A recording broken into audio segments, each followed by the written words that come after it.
Dicho esto, le voy a dar la palabra al académico Enrique Aramburu, que fue el principal presentador del académico Daniel Martín, y para que haga su introducción y a continuación, querido almirante, la palabra es suya. Enrique. Muy bien, muchas gracias, Javier. Este sitial, el número 8, que a partir de hoy ocupa el almirante Daniel Alberto Enrique Martín, fue ocupado primero por el contraalmirante Fernando Alberto Milia, académico de número desde la fundación de la Academia y su primer presidente en el bienio 1996-97, hasta el 31 de marzo de 1998, en que es designado académico emérito. El 25 de julio del 2000 lo ocupó el vicealmirante Carlos Luis Alfonso, quien falleció en octubre de 2014 dejándolo vacante. Hoy se llena esta vacancia con un ex jefe de Estado Mayor General de la Armada, el almirante Daniel Alberto Enrique Martín. El almirante Martín se destacó en su carrera naval por haber participado como jefe de armamento del submarino Ara Santa Fe en la Guerra de Malvinas, y como tal estuvo presente en la Operación Rosario y en el reabastecimiento de las Islas Georgias del Sur. Nació en Quilmes el 27 de septiembre de 1955. Hizo sus estudios primarios en la Escuela Normal Almirante Guillermo Brown, los secundarios en el Liceo Naval Almirante Brown, y los culminó en la Escuela Naval Militar en 1975 con la promoción 104, al graduarse de Guardia Marina. Dentro de la Armada es submarinista especializado en armas submarinas y prestó servicios en el crucero Belgrano, la lancha rápida Indómita, los submarinos San Luis y Santa Fe, y fue comandante del transporte Cabo de Hornos, del submarino Santa Cruz y de la Fuerza de Submarinos.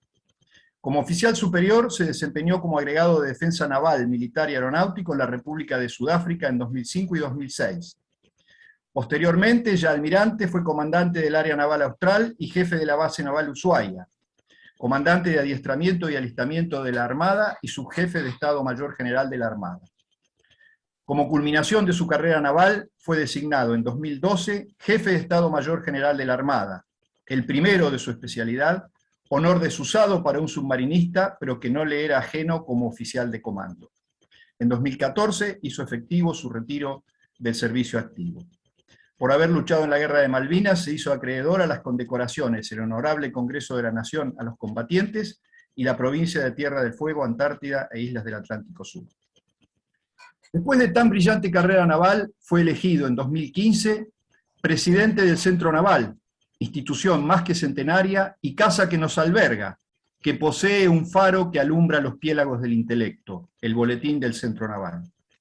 Cursó las maestrías en estudios estratégicos en el Instituto Universitario Naval y en Historia de la Guerra en la Escuela Superior de Guerra del Ejército, donde tiene su tesis en preparación. Realizó el curso de Comando y Estado Mayor Naval en la Escuela de Guerra Naval Argentina, perfeccionándose posteriormente en estudios militares superiores en el Collège Interarmée de Défense de París. Tuvo ocasión de ejercer la docencia en la Escuela Antisubmarina, en la Escuela de Oficiales de la Armada, en la Escuela de Submarinos y en la Escuela de Guerra Naval. Asimismo, en esta última cumplió funciones como jefe de las áreas Estrategia y Juegos de Guerra, y también lo hizo como secretario académico y jefe de enseñanza. Posteriormente se desempeñó durante el bienio 2003-2004 como subdirector de la Dirección de Educación Naval.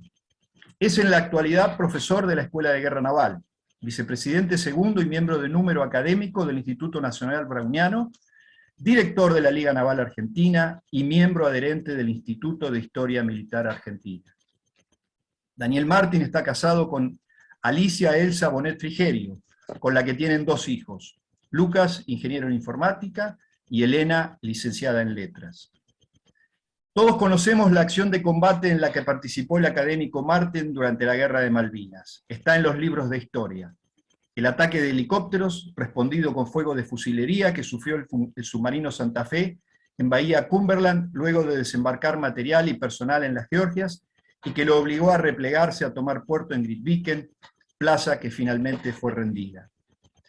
En tiempo de paz, estuvo en riesgo su vida cuando, siendo teniente de navío y jefe de sistemas de armas de la Fuerza de Submarinos, embarcó para controlar sistemas en un submarino TR-1700. Cuando llevaban el buque a una mayor profundidad que la habitual para hacer pruebas dinámicas, este empezó a hacer agua con mucha rapidez en el compartimento de popa, donde se encuentran los motores de propulsión. El comandante del submarino reaccionó, indicó las maniobras necesarias y con una combinación de pericia y suerte, aunque el submarino estaba casi vertical, pudieron subir a 100 metros de profundidad. Y allí, cuando lo normal es hacerlo a los 40, el comandante autorizó el uso de aire de reserva para emerger. La nave respondió bien y llegados a superficie salió primero el comandante, como marca el procedimiento, y luego el teniente Martin, confundiéndose en un abrazo con aquel. ¿Quién era el comandante? Su hermano, el capitán de fragata Jorge Martin. En lo personal, fuimos contemporáneos en el Liceo Naval, él en la promoción 22 y yo en la 24. Luego él fue brigadier mayor encargado del cuerpo de cadetes de la Escuela Naval en 1974, y yo encargado de cuerpo en el liceo, cuando se realizaron interesantes visitas del liceo a la escuela y de esta a aquel. Compartimos también el memorable 11º viaje de instrucción de la fragata Libertad del año 1975. Él como guardiamarina en comisión, yo como guardiamarina de la Reserva Naval Principal incorporado, invitado para realizar el viaje. Siendo jefe de Estado Mayor General de la Armada, nos recibió al presidente de esta academia de ese momento, el capitán Domínguez, y a una representación de la que participamos, y se mostró muy interesado por su labor. Hoy tenemos la satisfacción de que se incorpore en ella, y quiero recibirlo como he recibido a otros académicos en esta Academia del Mar. Señor académico Daniel Alberto Enrique Martin, que sigan soplando para usted y para esta academia buenos vientos, y que cuando además de ser tripulante le toque dirigir la nave, lo haga con mano experta, siguiendo la estela que nos marcaron quienes nos han precedido en su gobierno. Esperamos numerosos frutos de su trabajo en favor de esta academia, de la Argentina y del mar que la baña y ensancha. Esa pampa azul, rica y acuática, que siendo rica derrama con generosidad su riqueza sobre la otra pampa, y la hace fértil cuna de riquezas para el país, cuando la hace pampa húmeda. Bienvenido a bordo.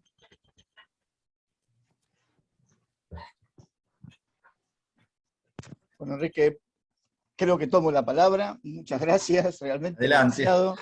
Demasiado. Buenas tardes a todos nuevamente, a los que saludé, a los que están entrando ahora y también saludo. Agradecido, Javier, también por haberme permitido y haber insistido también en que me incorporara a este selecto grupo de académicos, y espero no aburrirlos con este tema que se me ocurrió que podría llegar a ser interesante, y lo hago porque he tenido la suerte, y destinado en su momento por la Armada, en el año del 2008 al 2010 como comandante del área naval austral, de participar en varias de las reuniones y de las decisiones que en aquel momento se tomaron como para mover la base naval Ushuaia a otro lado del cual se encuentra actualmente, y además de eso la concreción o tratar de concretar un sistema logístico antártico en aquel lugar. Pero vamos por partes, así que primero, y como corresponde, vamos a tratar de incluir una presentación PowerPoint para que puedan dormir tranquilos. Y a ver si esto... Ahí está. Espero que la estén viendo. No sé si... Bueno, yo veo muy poco de ustedes, pero al menos veo la pantalla. Se ve perfectamente. Veo ahí la península, la famosa península de Ushuaia, la bahía de Ushuaia, etc.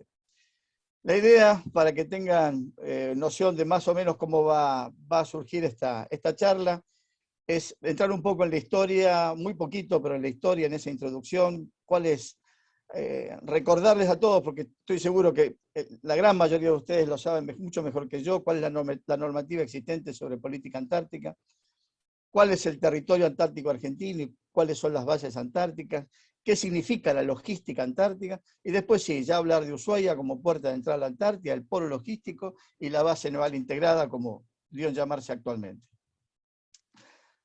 Primera foto, como para que estén ubicados, recién vimos la península desde un ángulo diferente, es decir, de sur a norte, y ahora la vemos de norte a sur, y eso más o menos es un primer bosquejo de cómo estaría ubicado el polo logístico antártico, allá sobre el sector norte de la península. En el sector sur de la península está el aeropuerto, y después todo lo que hoy es todavía la base naval de Ushuaia, con su estación aeronaval, el batallón de infantería de marina, y donde se construirían después sobre el lado este de la península, hacia la izquierda de la pantalla, la infraestructura de comandos y jefaturas, talleres, y lo más importante, o por lo menos creo que es lo más importante, que es el archiconocido muelle naval antártico. El sistema logístico antártico, la intención es justamente tratar de que brinde soluciones a todos los requerimientos logísticos de las expediciones antárticas, ya sean nacionales o internacionales, o de terceros países. Esta idea, este sueño, esta tarea, este trabajo, se ha venido planificando desde la década del 90, desde principios del 90, desde cuando Tierra del Fuego se provincializó, es decir, ya lleva 30 años.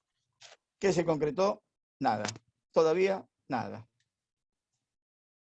Ushuaia se encuentra a 1000 kilómetros de la península antártica y es un lugar privilegiado, no solamente porque es cercano, por esos 1000 kilómetros, que lo voy a repetir varias veces durante mi charla, sino también por todas las aptitudes que tiene, tanto naturales como estructurales, que posee la ciudad y la zona.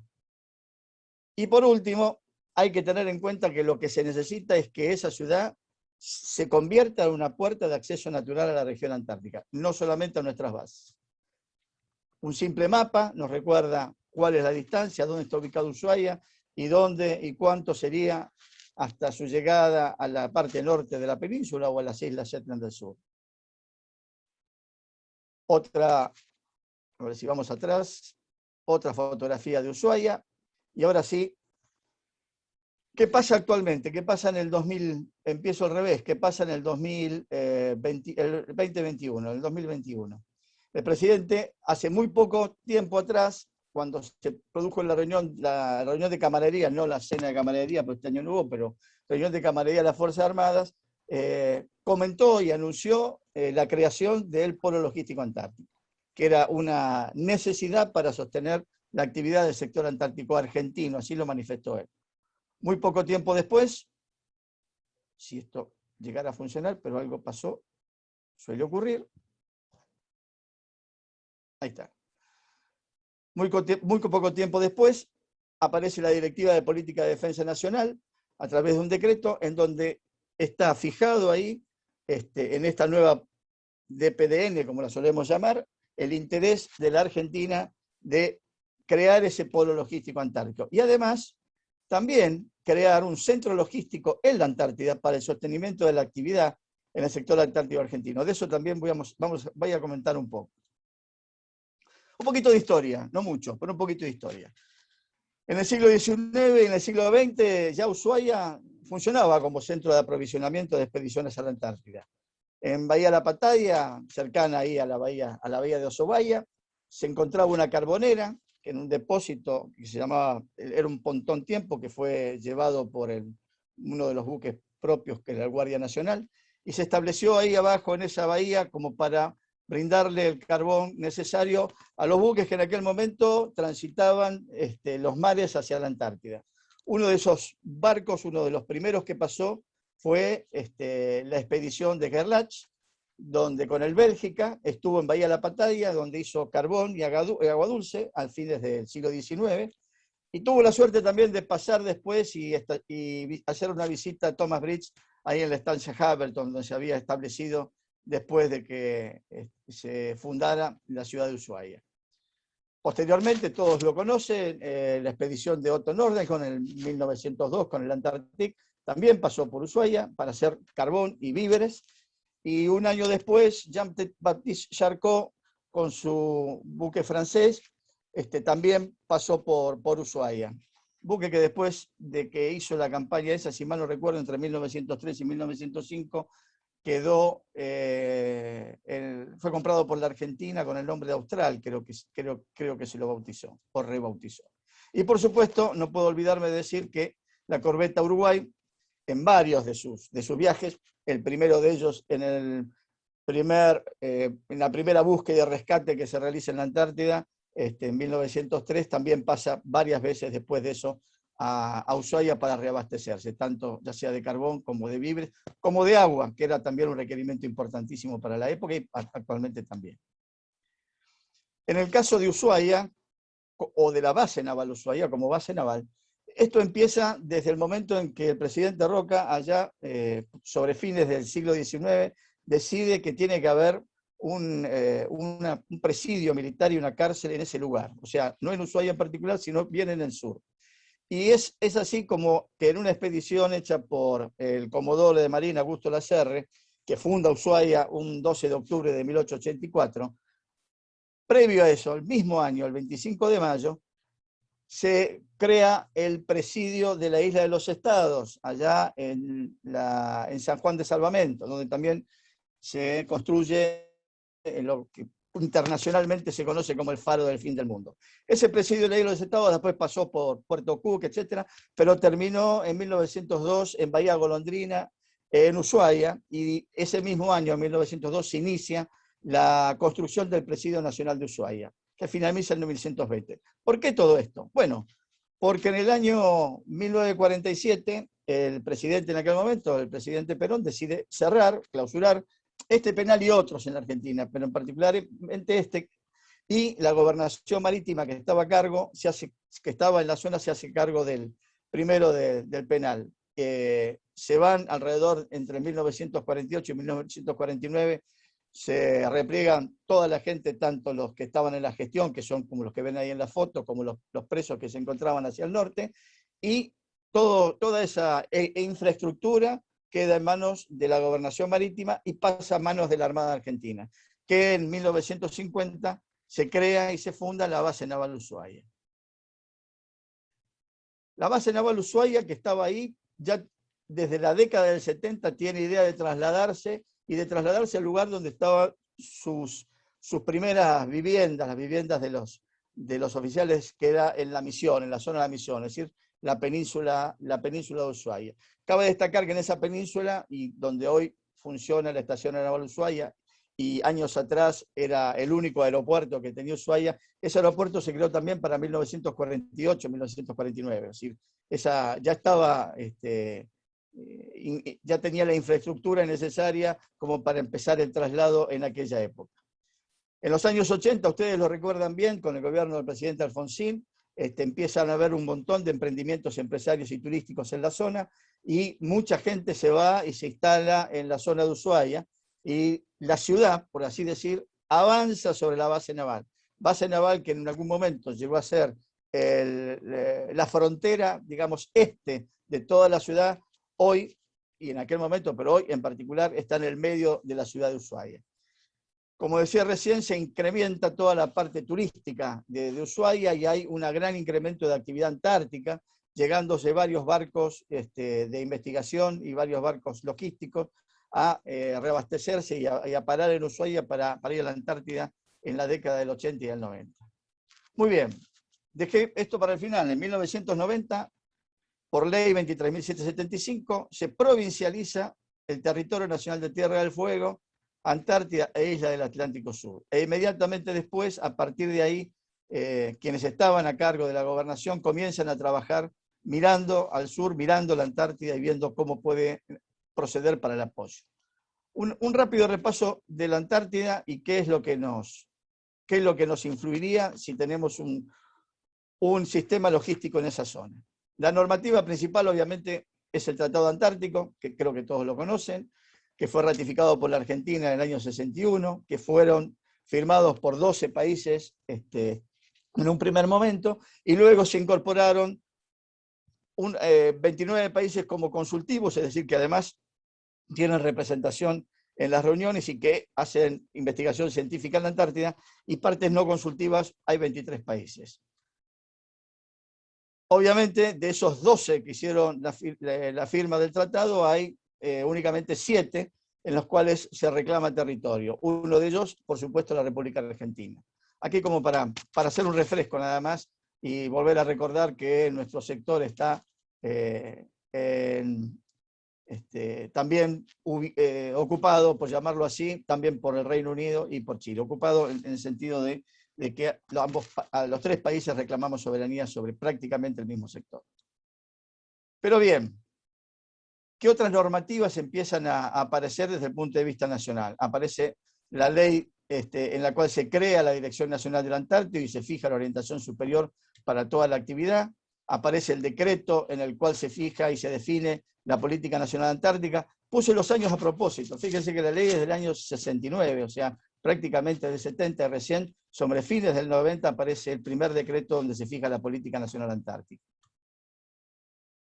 Aparece en el año 2003 la decisión de pasar la Dirección Nacional del Antártico y el Instituto Antártico Argentino del Ministerio de Defensa al Ministerio de Relaciones Exteriores y Culto. Y por otro lado, la provincia de Tierra del Fuego empieza a trabajar, en realidad empieza a trabajar desde el 90, 93.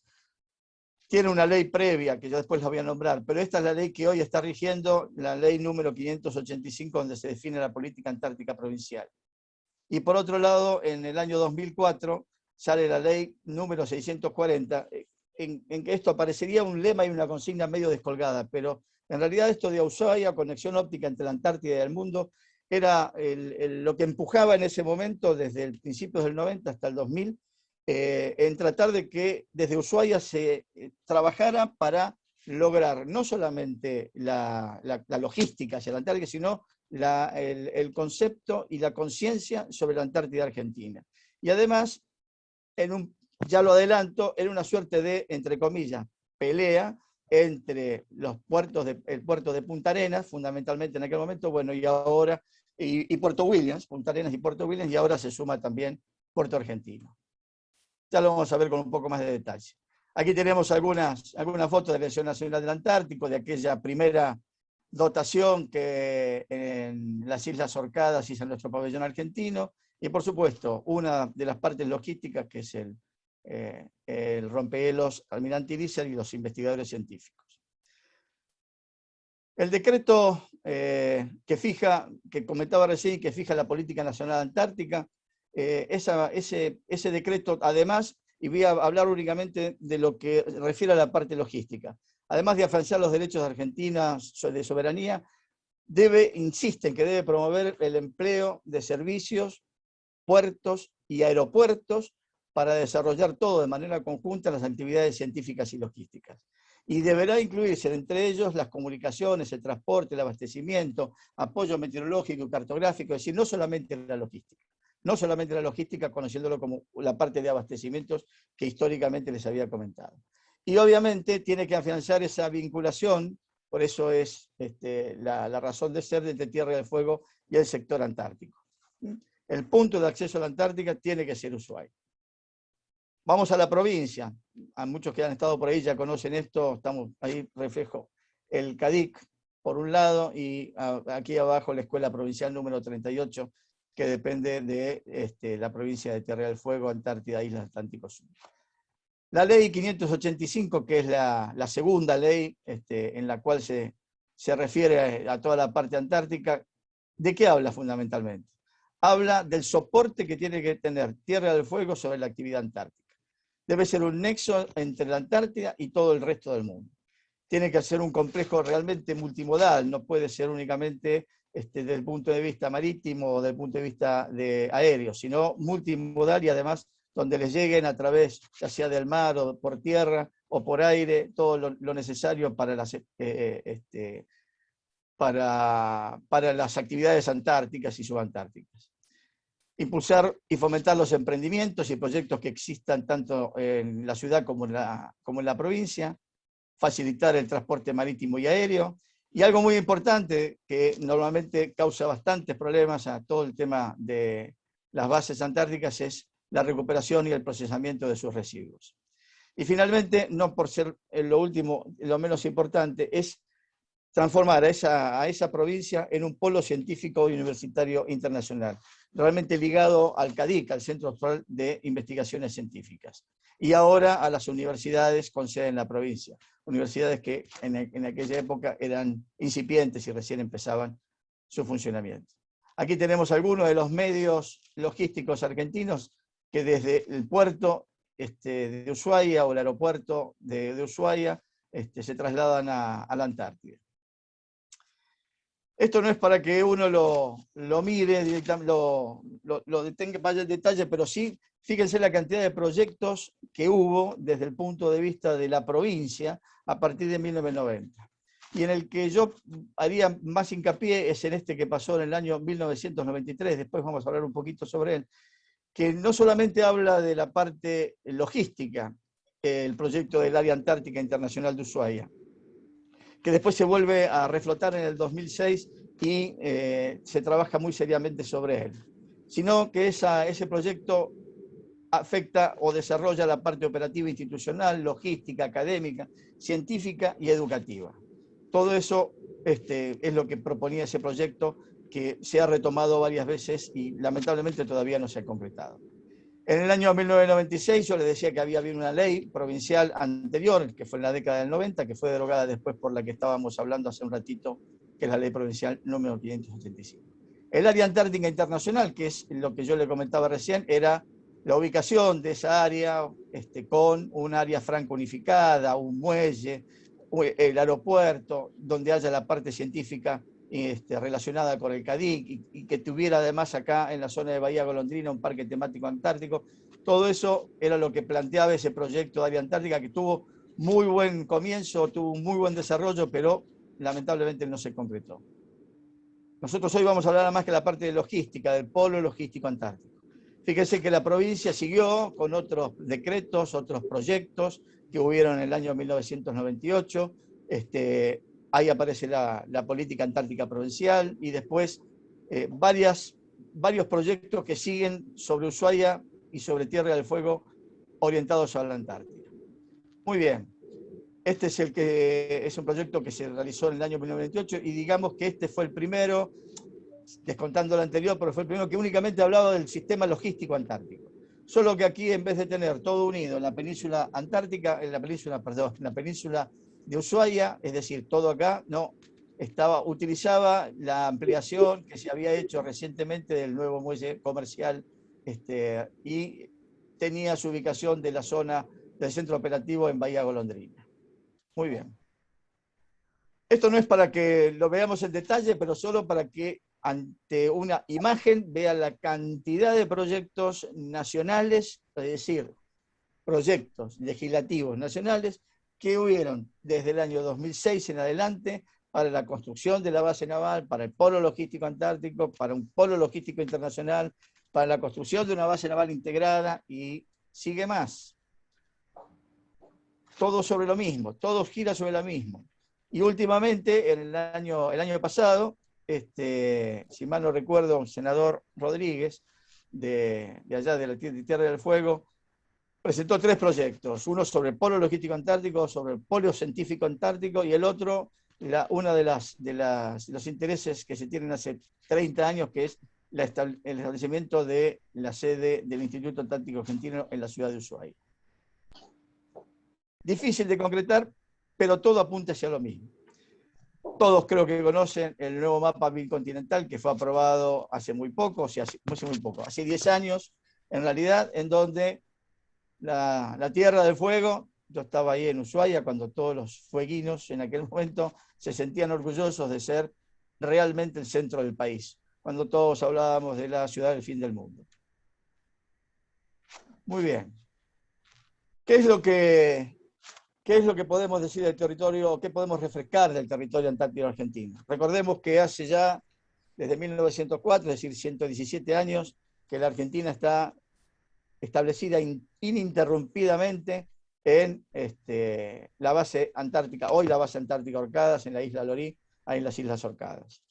El sector antártico argentino está delimitado por 2 meridianos que corresponden a los límites extremos longitudinales argentinos y desde el año 1990 es parte de la provincia de Tierra del Fuego. Por eso se llama Provincia de Tierra del Fuego, Antártida e Islas del Atlántico Sur, cuya capital es Ushuaia, que es el lugar desde donde se propone hacer este polo logístico antártico.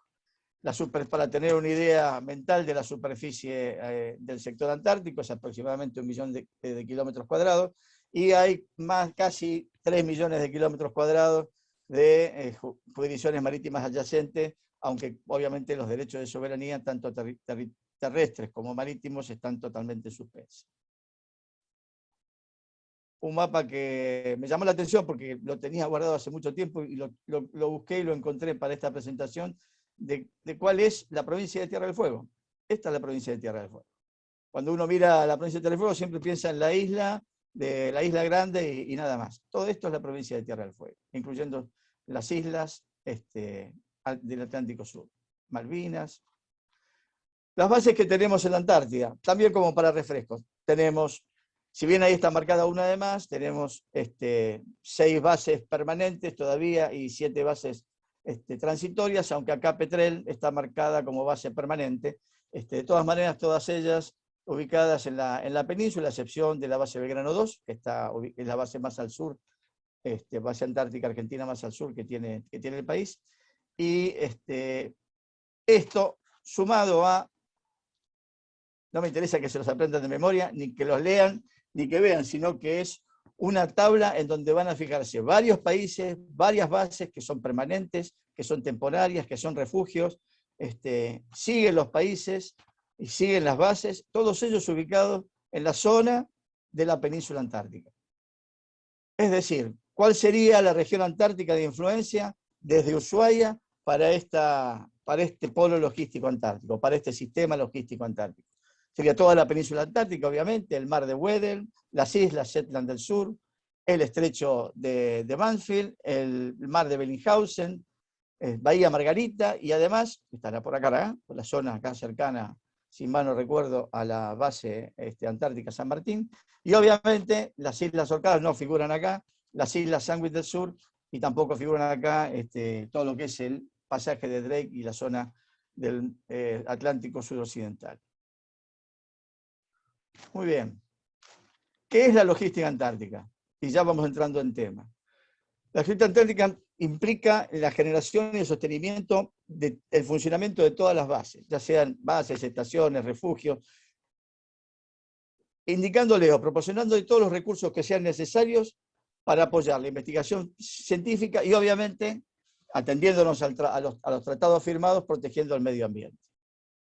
Esa logística se puede hacer a través del transporte marítimo, que es lo más importante en el sentido de que le brinda facilidad y además el volumen que se puede transportar, y también con el transporte, con la combinación de transporte aéreo, que si bien reduce los tiempos de movimiento entre el continente y el continente antártico, en realidad son caros y reducido también la cantidad de carga a llevar. Hoy está muy, no voy a decir de moda, pero muy en fuerza el contemplar el uso de los contenedores para el transporte de todo tipo de carga, cosa que se va haciendo muy lento con las cargas a graneles. ¿Quién es el que se encarga en la Argentina, en nuestra república, de la logística? ¿Quién es el que tiene la responsabilidad de conducir las operaciones, el despliegue, el sostén logístico, etcétera, etcétera? Es el Comando Conjunto Antártico, que obviamente, cumpliendo el plan anual que dictamina la Dirección Nacional del Antártico, tiene que armar toda la parte logística, hoy desde Buenos Aires, y trasladarla hacia el sur, hacia el continente blanco. ¿Qué medios se emplean? Bueno, aquí hay una lista, pero vamos a pasar a verlos. La Armada, con su rompehielos Almirante Irizar, el transporte Canal Beagle, los avisos NEFTGAS, o sea, Bahía Agradable, Isla de los Estados, etc.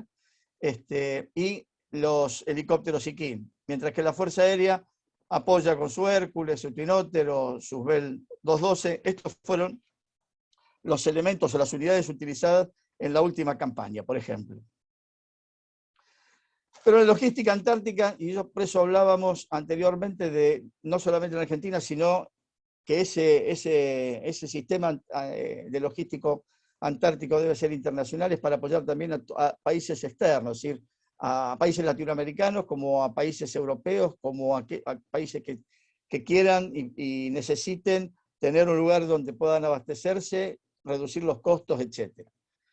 Piense que desde el punto de vista latinoamericano, que siempre realizan sus actividades antárticas apoyados en sus fuerzas armadas, en su marina particularmente, solo Brasil y Chile poseen buques polares, ¿no? Acá tenemos 2 de los buques que se emplea el Brasil, y acá tenemos los buques, o el rompehielos que tiene la Armada chilena, Y el nuevo que se está construyendo, que está a la derecha de la pantalla, en donde puse Oscar Biel Toro, ese es el que se está construyendo en los astilleros Armar de Talcahuano.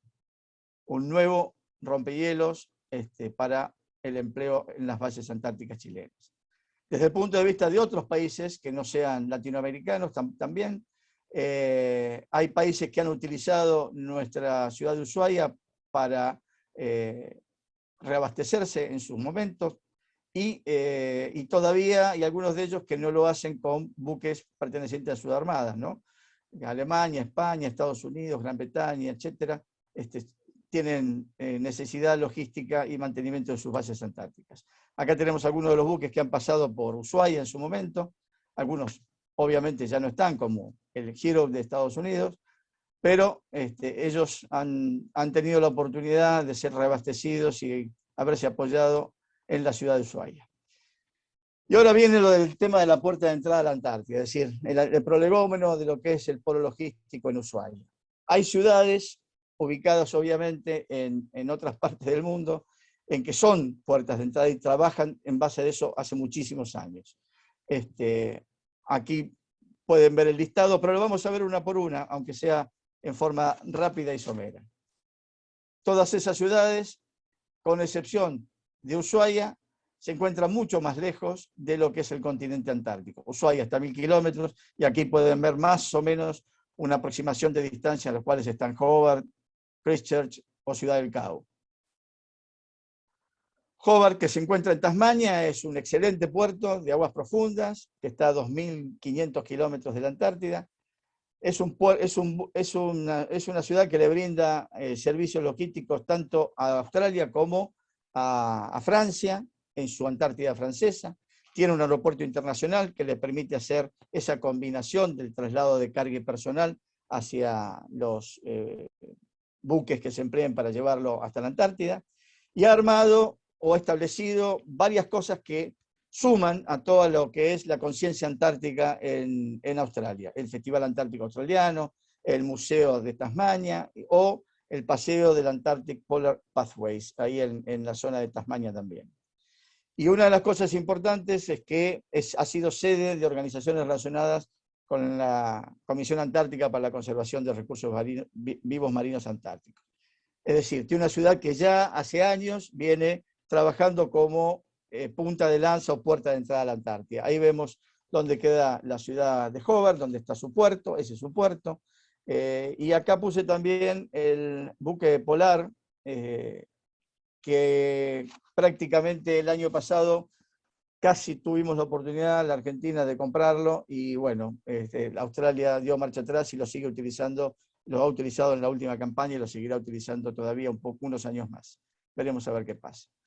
La otra ciudad que realmente es un ejemplo desde el punto de vista de lo que es puerta de entrada es Christchurch, en Nueva Zelanda, una ciudad ubicada a unos kilómetros menos del continente blanco, con su puerto Lyttelton, que está a 12 kilómetros de la ciudad, y un importante aeropuerto internacional muy cerca, que le permite también hacer esa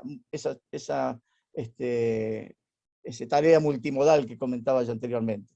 Piensen que desde este puerto partieron algunas exploraciones históricas de Antártida, como Scott y Shackleton, y que operan otros países como Estados Unidos, Corea o Italia, teniendo también un centro internacional antártico y haciendo fiestas y temas culturales. Varios de los representantes neozelandeses estuvieron en Ushuaia sobre fines de la década del 90 y algunos en los principios de este siglo, en algunas tratativas y además pasando una muy buena colaboración con la gente de la gobernación de la ciudad y de la provincia, como para mejorar la capacidad de Ushuaia como centro logístico antártico. Aquí tenemos la ubicación de Christchurch, el puerto de Lyttelton y el Centro Internacional Antártico, donde tiene no solamente la parte cultural, sino también toda la parte de los científicos de la zona del sur de Tasmania, de Nueva Zelanda, perdón.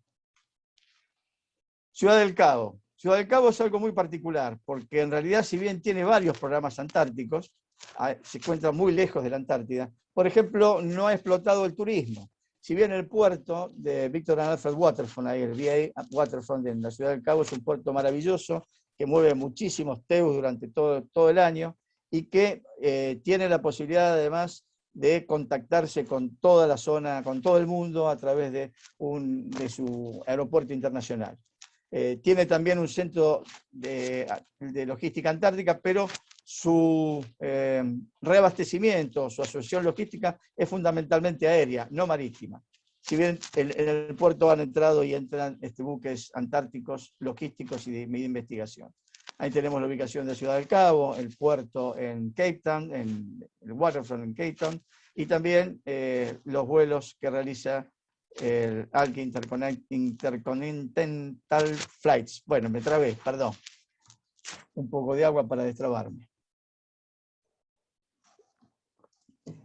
Y ahora con un poco más de paciencia, por favor, y discúlpenme, pero los dos puertos son los tres que van a seguir, particularmente Punta Arenas y el que se encuentra en Malvinas, Puerto Argentino, Port Stanley, le voy a dedicar un poquito más de tiempo. Punta Arenas está a 1.250 kilómetros de la Antártida, posee una población de 125.000 habitantes, que es más o menos lo que posee, cercano a lo que posee oficialmente la Isla Grande de Tierra del Fuego. Actualmente desarrolla 20 programas antárticos nacionales. Creo que nosotros no estamos manejando más de 4, si mal no recuerdo. Aquí se apoya la mayoría de los operadores antárticos sudamericanos y europeos, hoy empleando particularmente la operación aérea.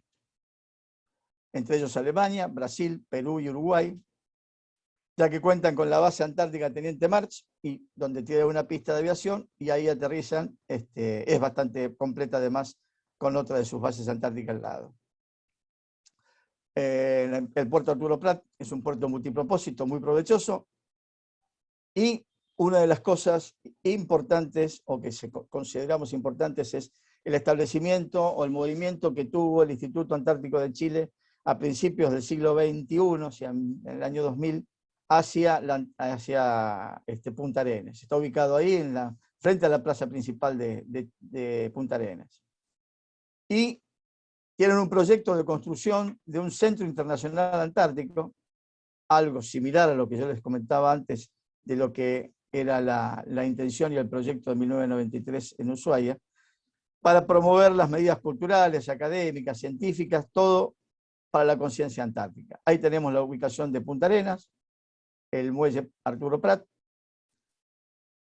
la base Teniente March, y acá uno de los aviones que normalmente hacen el despliegue día a día entre Punta Arenas y la base Teniente March.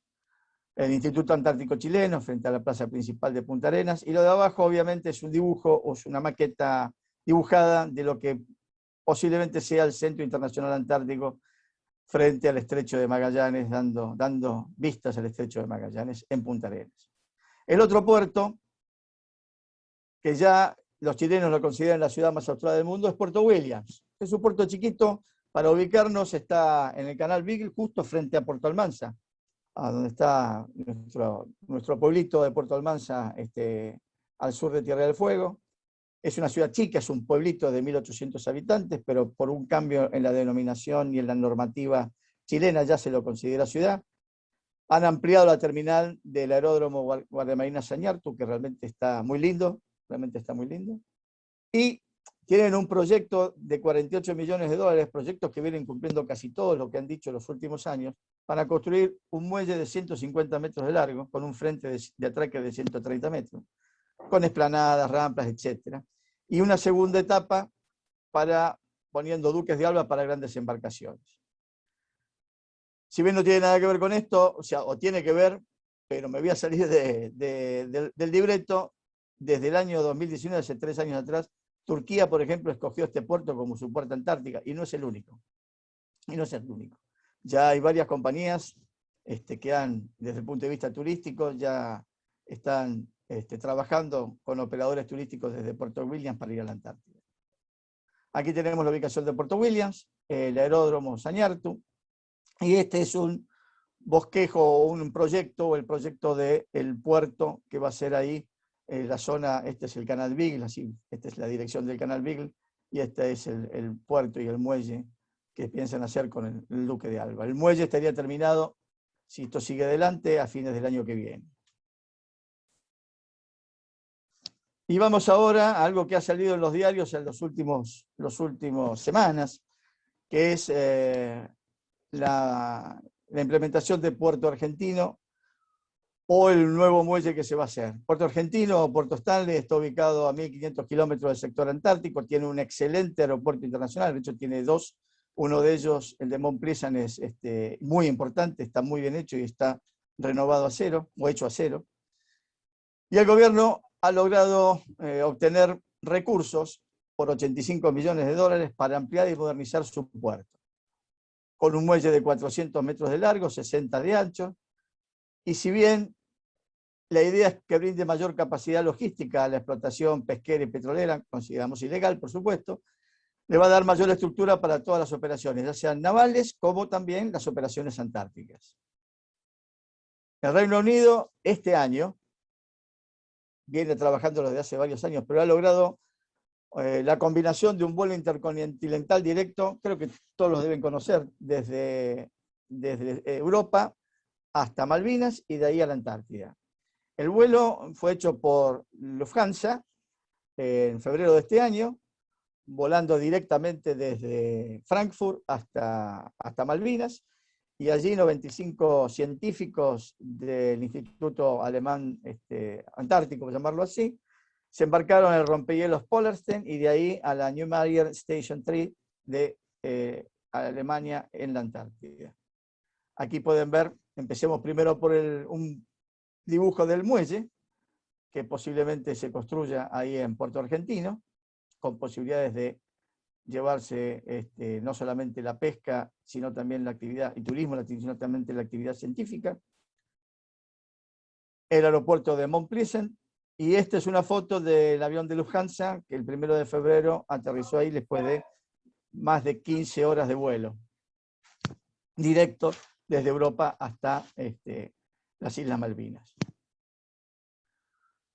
Obviando ya todo lo extranjero, concentrémonos, y si hasta ahora vienen atendiendo, les agradezco muchísimo. Ya en sí, en lo que es la puerta de entrada a la Antártida, lo que es Ushuaia. Como dije, Ushuaia es una ciudad que está a 1.000 kilómetros de la península antártica, lo que implica como mínimo medio día menos de navegación. Es una ciudad que oficialmente tiene 75.000 habitantes, aunque en realidad este es el último censo hecho en el año 2010, aunque en realidad ya debe tener muchos más. Es un puerto de gran abrigo, con aguas tranquilas. Si bien hay vientos en la zona, no normalmente soplan de gran magnitud, y está protegido, y pueden ser empleados tranquilamente. El muelle comercial, el muelle actualmente en servicio, tiene 550 metros de longitud y casi 30 de ancho. Tiene 10 metros de calado, 10 metros de profundidad, y además opera desde ahí fundamentalmente una gran cantidad de buques o barcos turísticos. Una de las, bueno, me adelanto, pero una de las indicaciones que tenía en aquel momento del intendente, de Federico Ciurano, que era el intendente cuando yo estaba allá, era que no quería sacar a los cruceros antárticos de ahí de ese muelle.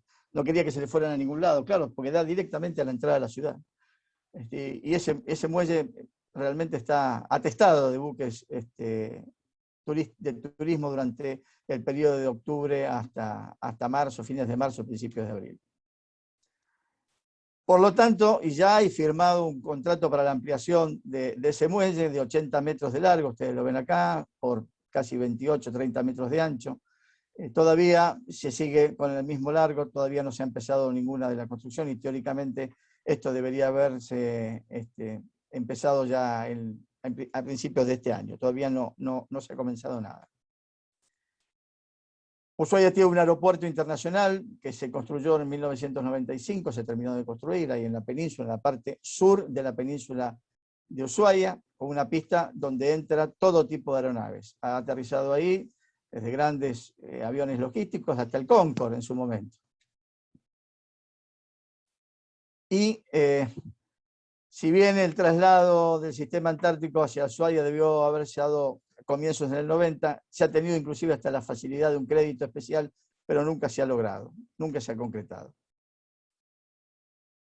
Es imprescindible la creación del polo logístico, por lo menos como un primer paso, como para darle la puerta de entrada a la Antártida y además competir en iguales condiciones en principio con Punta Arenas y obviamente con Puerto Argentino.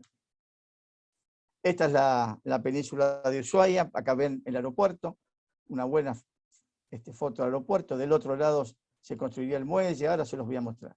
Allá está el viejo aeropuerto, es decir, donde estaba la base aeronaval, hoy base naval Ushuaia con la estación aeronaval Ushuaia. En aquella época, en 1993, se había presentado este proyecto de Área Antártica Internacional de Ushuaia, que volvió a resurgir en el 2006 y que está en el Plan Federal Territorial de Tierra del Fuego. Ustedes ven acá que todo está ubicado en la península, el muelle, el área franca, el polo científico, o sea, todo ubicado en el mismo sector.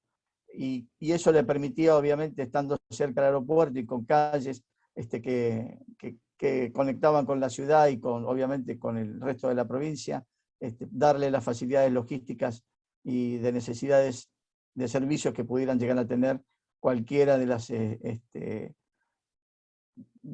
las misiones antárticas.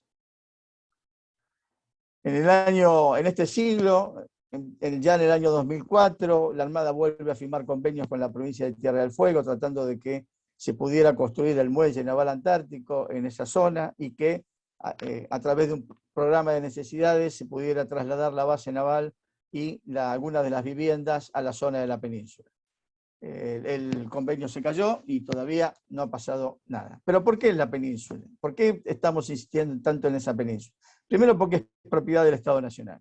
El Ministerio, obviamente, lo tiene el Ministerio de Defensa, la Armada Argentina, más allá de la Agencia Argentina de Bienes del Estado, que obviamente controla todos los bienes del Estado. Esa península le brinda un total aislamiento e independencia con respecto al resto de la ciudad. No está en el medio. Es el lugar más apto para la construcción del muelle. Ya se hicieron todos los estudios que hizo el Servicio de Geografía Naval, estudios que se hicieron a través también de algunas empresas privadas, desde el punto de vista medioambiental. Es el mejor lugar por los vientos que hay, por las corrientes que hay, por la profundidad que tiene para construir el muelle naval antártico. Desde el punto de vista, digamos, propio de la Armada, ya ahí está la Estación Aeronaval Ushuaia, tiene una pista de aterrizaje, tiene el batallón de Infantería de Marina, están los polvorines, hay barrios militares, están las antenas de comunicaciones, en fin. Para mover la base naval ya hay un lugar, hay cosas con asentamientos ya en ese mismo lugar. Y en particular, para Ushuaia, como ciudad, y recuerden lo que yo le había dicho de la parte histórica, que allá por los 80 y los 90, la ciudad se fue cercando a la base Ushuaia que había empezado, en ese presidio que hoy es un museo. Bueno, dejaría de ser un obstáculo para el desarrollo de la ciudad. Ya hace pocos años atrás se dividieron las tierras de la base naval Ushuaia, pasando una calle intermedia o una avenida intermedia que conecta el este y el oeste de la ciudad y permitiendo una mejor circulación vehicular. Pero bueno, esta es la base naval Ushuaia hoy, esto que ustedes ven en verde, acá están ubicados las 48 hectáreas de la base naval, donde está, estos son las viviendas que están fuera de la península, y esta es la otra parte. Si bien todos estos territorios pertenecen a la base naval, esta es prácticamente donde están los asientos de los diferentes organismos de la base naval Ushuaia. ¿Cuál es la idea? Trasladar eso a la península y que más o menos quede ubicado todo el sector de la base en esta parte amarilla, con su muelle, las viviendas a construir, se mantendría el muelle, la CR como está ahora, y acá es una zona de estacionamiento aéreo y además un galpón que debería haber construido hace ya más de 20 años la provincia, que todavía no ha sido concretado. Durante mi gestión, no es para que lo lean todo, pero para que sepan que hubo varias reuniones, y en particular una reunión multitudinaria que se hizo va a sonar raro, pero es la panadería, lo que era la panadería del presidio, que es el lugar donde normalmente se dan las charlas. Varios de los historiadores antárticos han concurrido ahí a dar sus charlas de historia de Antártida en el Museo del Presidio. y tuvimos reuniones con gente del Ministerio de Defensa, gente de Economía, gente, o sea, con la gobernadora, con los intendentes, con los legisladores nacionales, legisladores provinciales, en fin. Después de una reunión multitudinaria que se hizo en el año 2010, se empezaron a establecer una cierta cantidad de coordinaciones directas, se puso una comisión a trabajar como para poder darle realmente concreción a este proyecto de movimiento de la base y la creación del polo logístico, tratando de concretar el detalle, cuáles eran los servicios, de qué manera iban a llegar hacia la península, de qué forma se podían hacer las calles internas, qué construíamos primero, qué construíamos después. Bueno, todo siguió su curso hasta que se volvió a parar. Razones, miles. Hoy, es decir, este año, el gobernador de Tierra del Fuego se reunió con el ex ministro de Defensa, con el ministro Rossi, además con el ministro de Desarrollo Productivo, Culfas, y también con la idea de potenciar el polo logístico antártico y el movimiento de la base naval integrada. ¿Cuál es el objetivo de ese polo logístico? ¿Cuál es el objetivo general? Evidentemente es consolidar la logística antártica y darle una respuesta y un apoyo a todos los programas nacionales e internacionales de materia científica, a efectos de que se puedan realizar esas actividades antárticas, tanto las propias como las de terceros países, y obviamente eso va a fortalecer a la Argentina como un actor significativo en la comunidad antártica. Dejo un segundo para aquellos que están leyendo, si es que...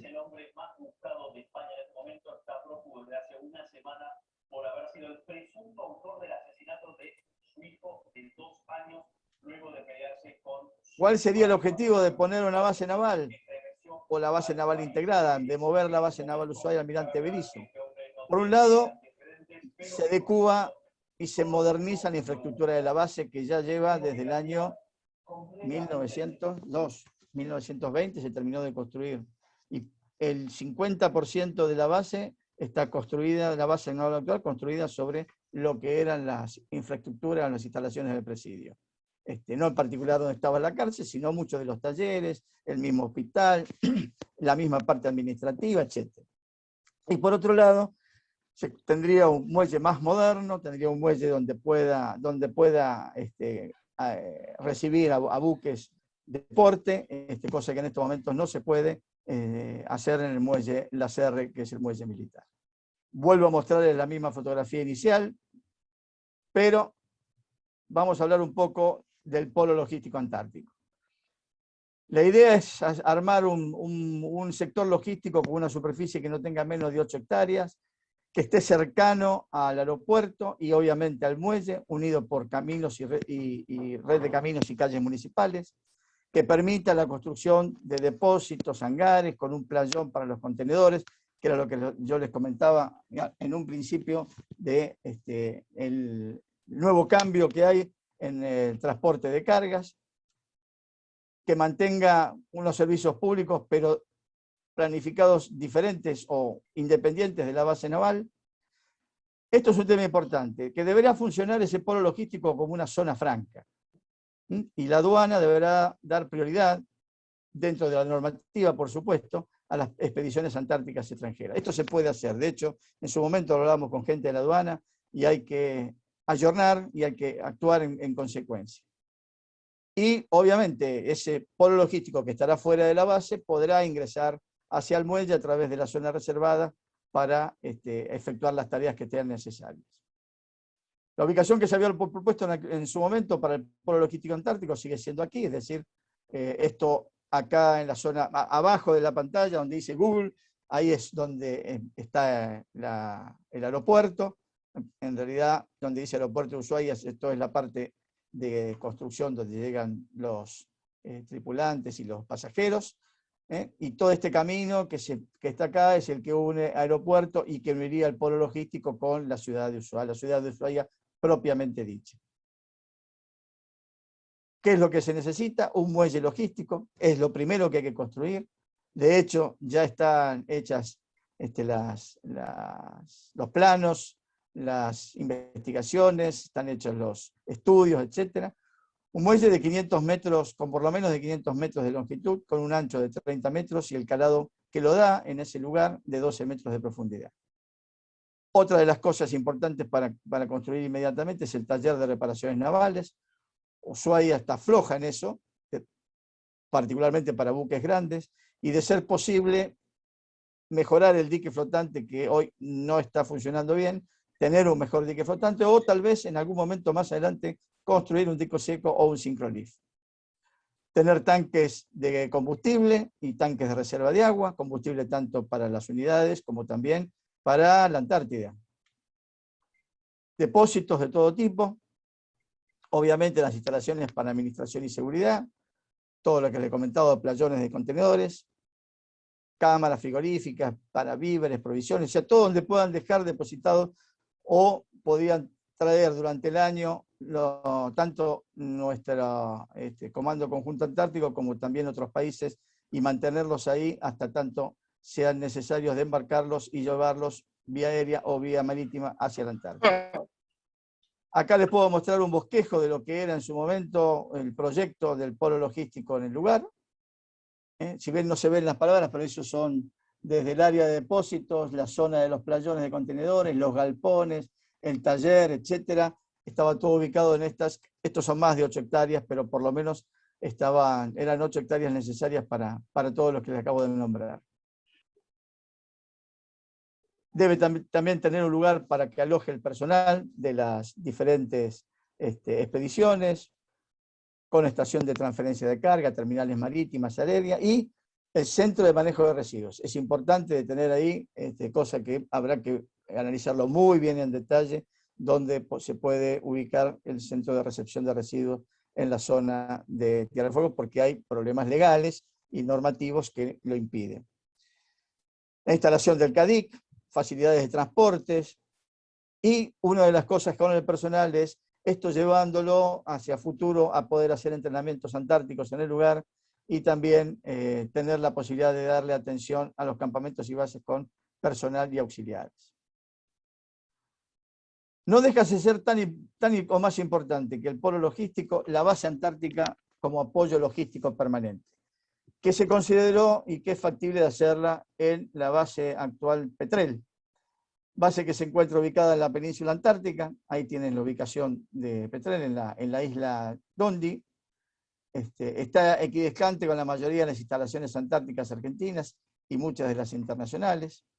Ese es el tamaño que tiene la isla y puede ser, lo más importante es que puede ser abastecida en modo aéreo todo el año, porque se encuentra prácticamente a nivel de mar.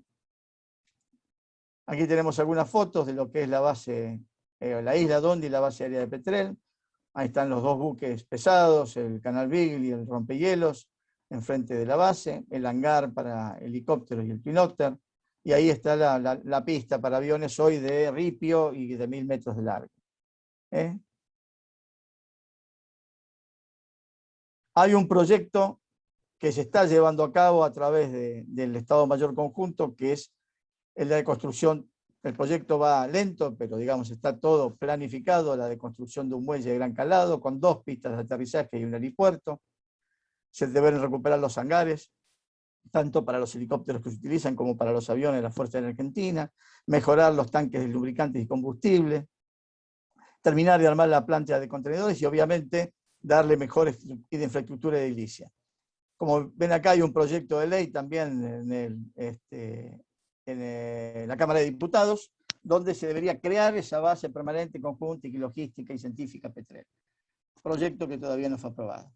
Y hace muy poco, este año, el jefe de Gabinete de Ministros, Cafiero, en el Senado de la Nación, habló y dijo que esto se iba a llevar a cabo y se iba a desarrollar y se iba a modernizar y la base Petrel iba a pasar a ser una base permanente. Repitió algo que también había dicho el año pasado, pero veremos si se cumple. Dejemos un poco el polo logístico, dejemos un poco la parte antártica y vamos unos minutos a la base naval integrada.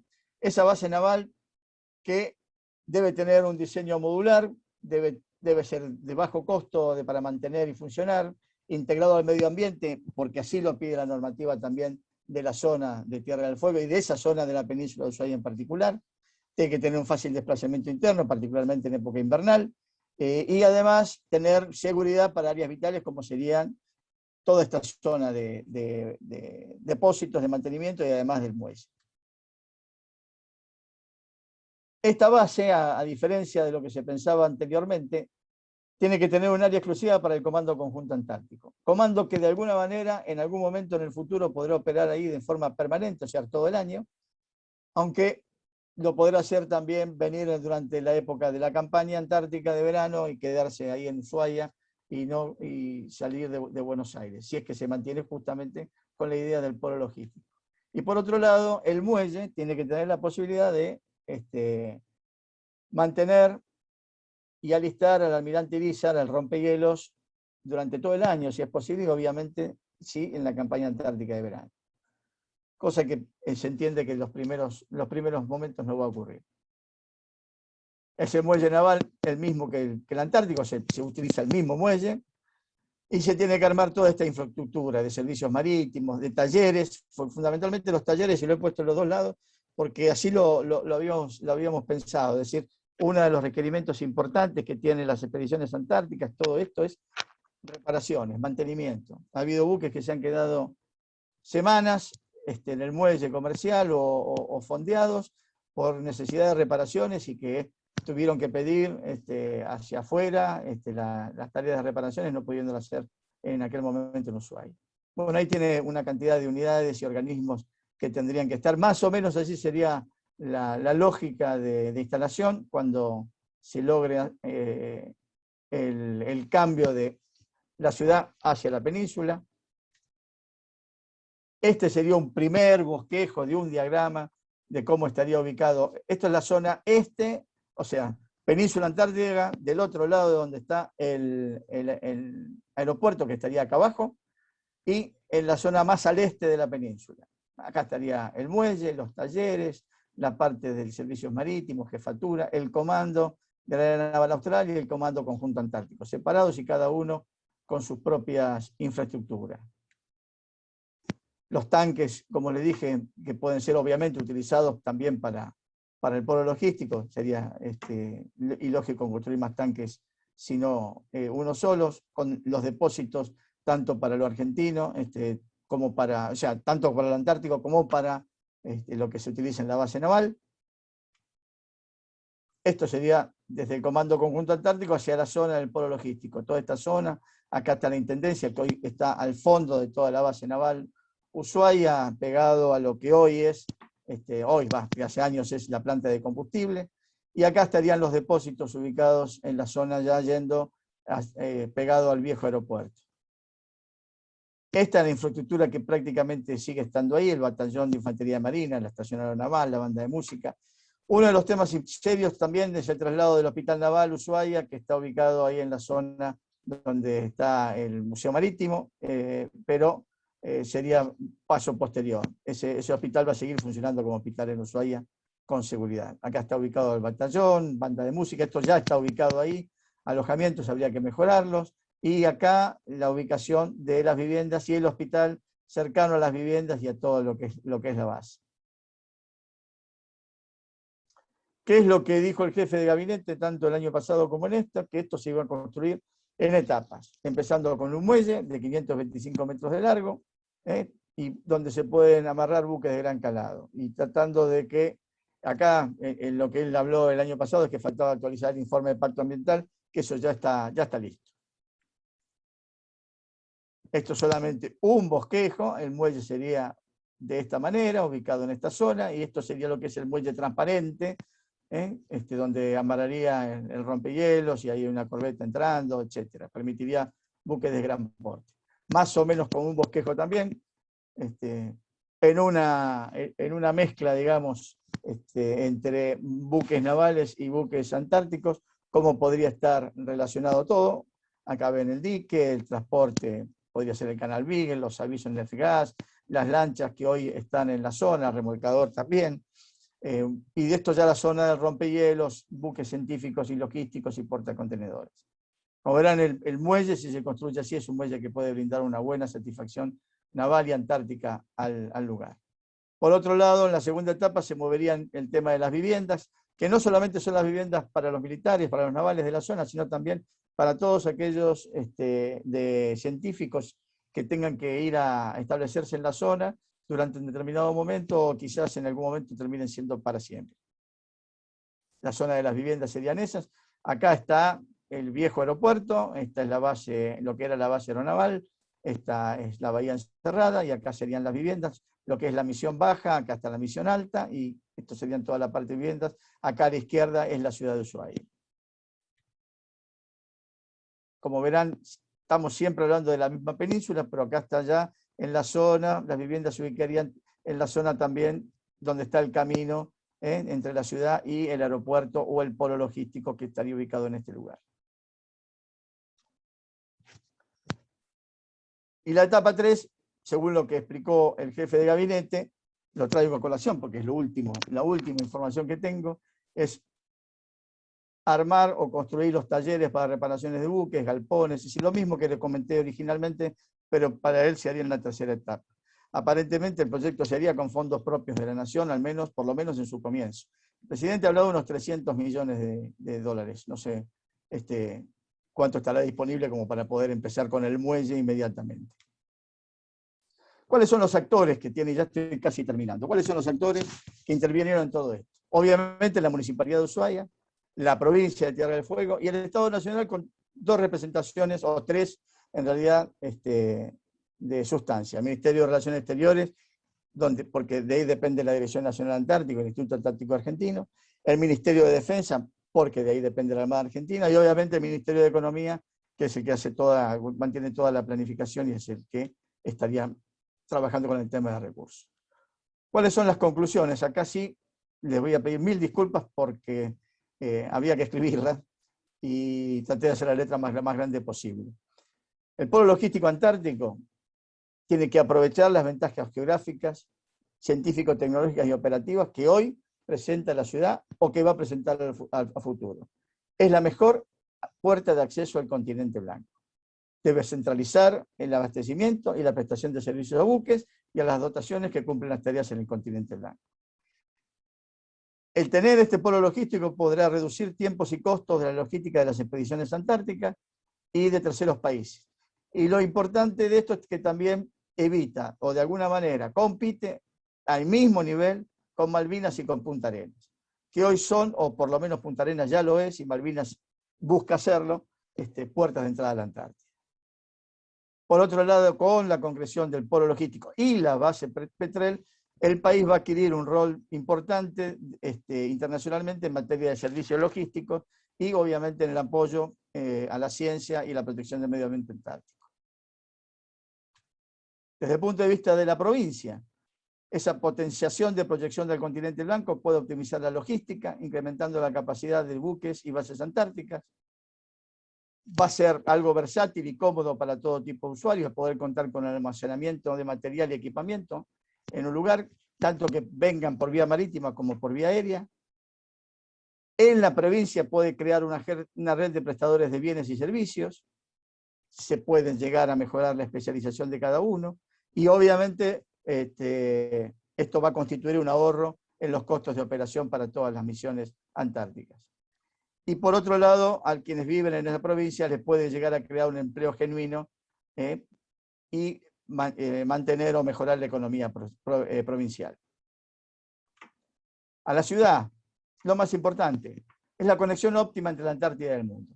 Tiene una privilegiada posición geográfica y estratégica como para constituirse, no solo como puerta de entrada a la Antártida, sino también como puerto del Atlántico Sur, un verdadero puerto del Atlántico Sur. El muelle naval antártico obviamente va a aliviar la demanda de los buques turísticos. Piensen que en la temporada anterior, por supuesto, 2019-2020, no 2020-2021, hubo casi 450 recaladas de 57 embarcaciones. Y eso fue casi un 16% superior a la temporada anterior, y así fue consecutivamente desde comienzos, digamos, mediados de la década del 90 hasta ahora, desde el punto de vista turístico. Todos los años va incrementando mucho la temporada turística y los cruceros turísticos. Estaría en capacidad de proveer los servicios logísticos, tanto para el aprovisionamiento como para el mantenimiento de las bases nacionales y extranjeras. Y la reubicación de la base naval, ya no del polo, hablado de la base naval, le va a solucionar de alguna manera las necesidades habitacionales si es que se modifican los lugares de la vivienda. El lugar, como lo dije antes, está totalmente independiente y aislado del circuito de la ciudad, cosa que también es una ventaja. Desde el punto de vista de la defensa, se favorece el control de los espacios marítimos adyacentes, potenciándose la intervención en el Sistema Internacional de Búsqueda y Rescate, así como, por supuesto, en el apoyo a las actividades antárticas y el apoyo a la comunidad. La posibilidad de tener un nuevo muelle va a incrementar la capacidad para el despliegue del área de unidades navales propias de gran porte, que hoy no lo pueden hacer, solo al muelle comercial no tienen prioridad. La prioridad está dada fundamentalmente en la parte turística o en la parte de abastecimientos o en la parte de pesquería. Y el Comando Conjunto Antártico va a poder establecerse en forma permanente en una nueva base y lo que permitirá, tenemos entendido que va a permitir optimizar misiones y tareas en la Antártida. Se podrá contar con áreas exclusivas para el guardado de materiales, constituyéndose y posicionándose como la base más austral del país, obviamente ya lo sé, pero aumentando su capacidad y proyección hacia el continente antártico y el Atlántico Sur. Y si se construyen las nuevas viviendas, va a contar con una mejor habitabilidad. Piensen que las viviendas donde se están viviendo actualmente, las del barrio Brown, son de fines de la década del 40, principios de la década del 50, y las del barrio Storni, las 200 viviendas, datan de fines de la década del 60, principios del 70. No dejo de decir de que el polo logístico es uno de los 5 componentes del área antártica internacional. Hoy se puede empezar con el polo logístico, pero tiene que haber el asentamiento de organismos nacionales e internacionales en Ushuaia, tiene que haber además el apoyo científico con el CADIC, tenía que haber además la oferta académica desde el punto de vista de las temáticas antárticas y además el desarrollo de un parque temático antártico como centro de visitantes de altísima calidad. Esto fue lo que se propuso en el año 1993. Tendríamos nuestra bandera ondeando en la zona de Ushuaia, siempre y cuando esto se logrará si hay una política de Estado. Caso contrario, va a ser casi imposible como lo viene siendo hasta ahora. Desde ya, muy agradecido por su atención, espero no haberlos cansado mucho, sé que fue largo, sé que tuvieron que prestar atención a lo que escribí, muchísimas gracias. Por el momento no tengo nada más, quedo atento a vuestras preguntas si es que hay alguna. Bueno, muy bien, muchas gracias, señor almirante. Les pido a todos que abran el micrófono y que le demos un aplauso fuerte al académico Daniel Martín, una excelente presentación, cubriendo todos los aspectos. Gilberto, te pido apagues el micrófono porque generas un ruido raro. Bueno, gracias. Les agradezco entonces a todos mucho la atención, el tiempo, y abro la posibilidad de que le hagan preguntas al almirante. Así que levanten la mano o hagan alguna señal, así les voy dando la palabra. Yo tengo, para iniciar, para romper el fuego, veo que hay alguna timidez. Me encantó y me pareció muy oportuno que lo mencionaste muy bien, Daniel, la necesidad de tener, como en todo proceso logístico, las dos puntas cubiertas.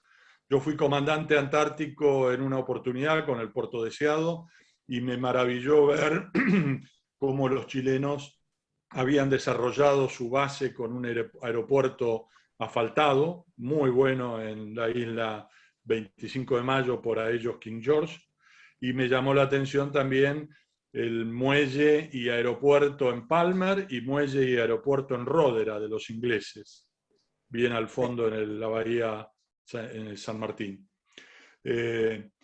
Cosa que me parece fantástico que Petrel pueda ambicionar eso, pero me parece que un muelle en la Antártida sería fantástico. Uno de los principales esfuerzos logísticos es el desembarco helitransportado en Marambio de toda la logística para una base de esa magnitud que está en una meseta, ¿no?